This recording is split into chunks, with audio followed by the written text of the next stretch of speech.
Welcome in to Coffee Conversations. My name's Josh. I'm Anna. And we're glad that you're with us today as we conversate. That's a word today.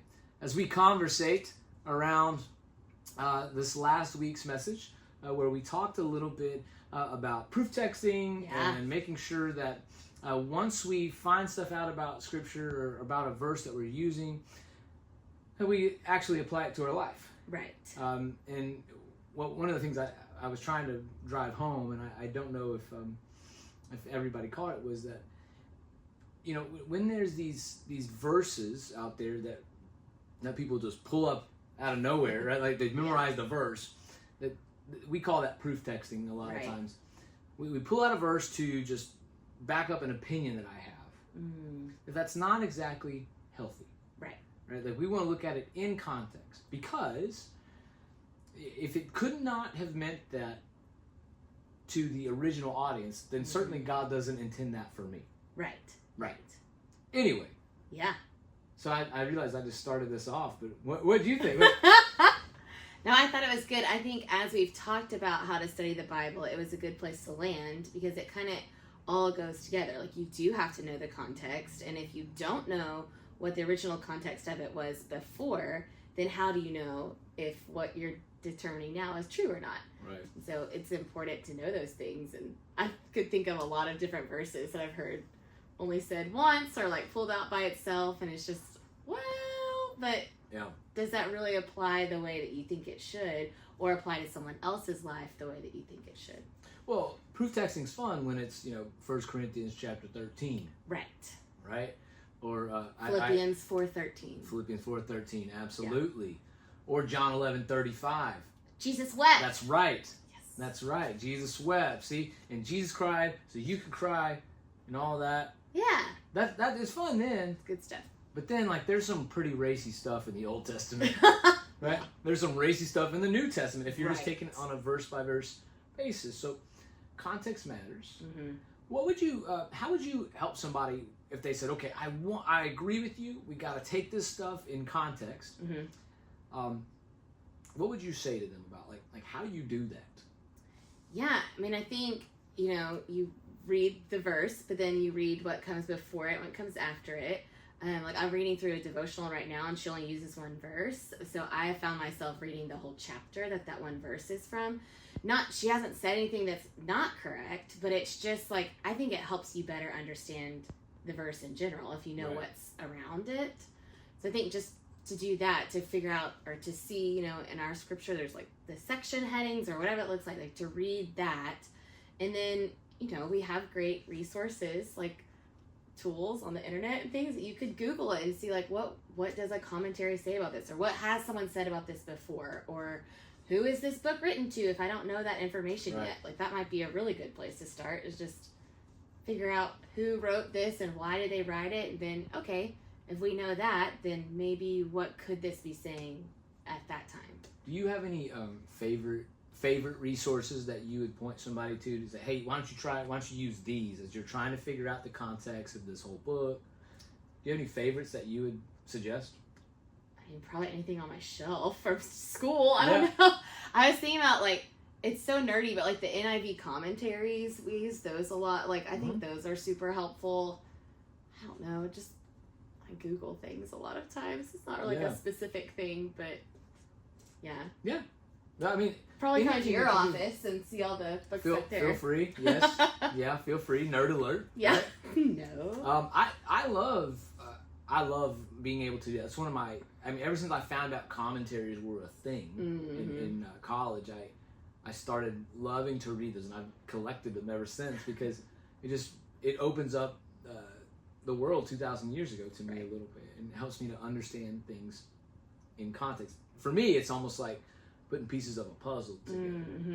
I think it's important to understand context. Now, once we understand context, of course, we have to apply it to our life.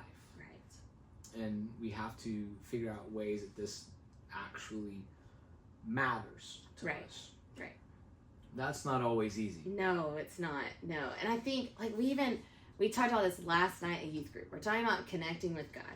I was like, what does that actually mean? And, like, I kept, like, pushing, because I feel like we can say things like, well, I can pray. I'm like, well, what does that mean? What does that look like? And like to get really down to, this is what that means. It's having a conversation with God. It's like allowing him to be a part of my life. It's spending time just acknowledging that he's here. Like, and getting down to like, we can know what these things are, but do we really know what it means and what it really looks like for, you know, a 7th grader today at Howard? Like, what does it look like for her to pray today? And be really practical. And that takes work. It's a lot easier to be like, oh yeah, like I know what that means, but not actually like really dig into it, which I think is a lot of times why we take a verse by itself, because we don't want to do the work around it. That's gonna be stepping on toes. I mean, I think that's true though. But yeah, you know, I think there's a lot of words, there's a lot of phrases we use in the Christian world, in church world, that we don't always explain. Right. And we're just it's just assumed that we know. Right. Like, this is how you do this. I was thinking, as you were saying that, I was thinking about when I was in college around some of these super Christians.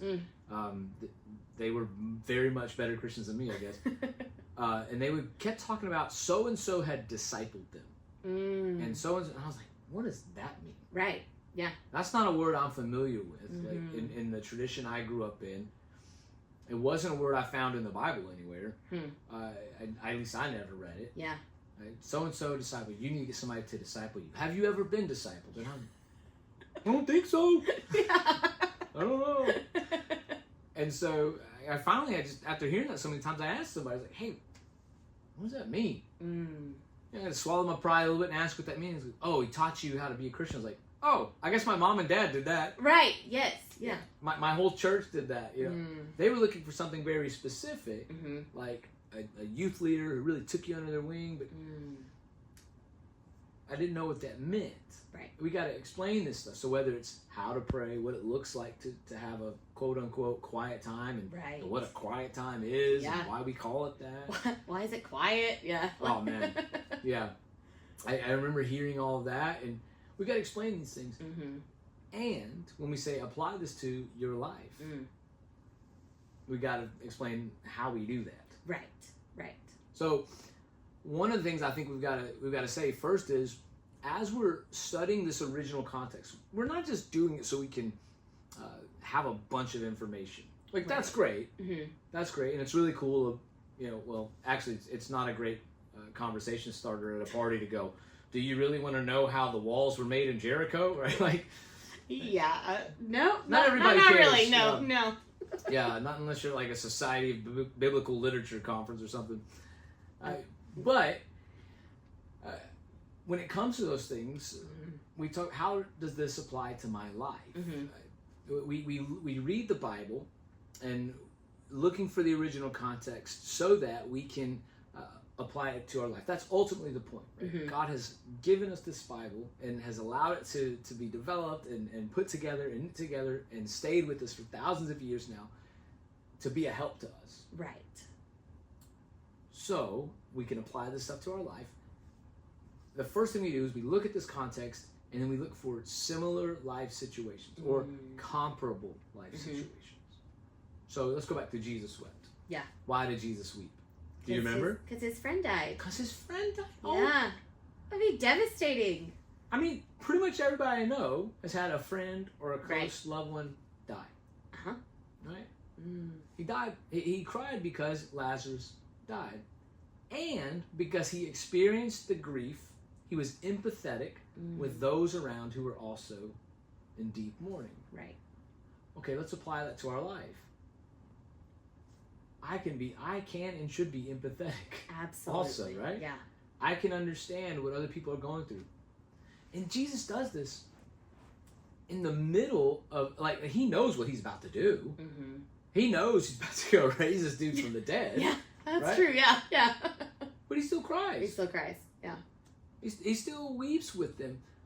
And so as I apply that to my life, one of the things I recognize is God is empathetic with me. Like, God understands my pain and feels that with me and cares about it. Well, that changes everything. Because if I'm just in this by myself and God is only talking to me and working on my behalf when everything's going my way, well, that's not as much fun. Right, yeah.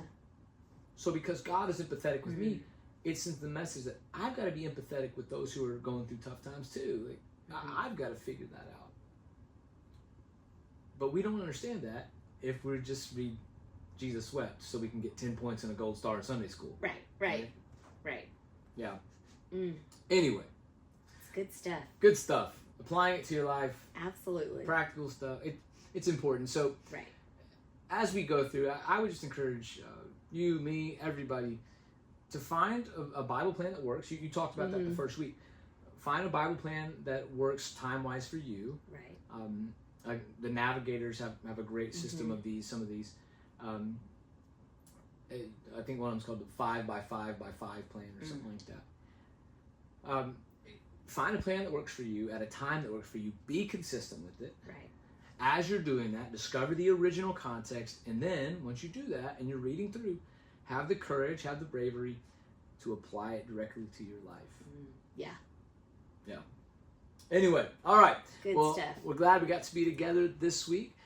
We will see you next week on Coffee Conversations. Bye.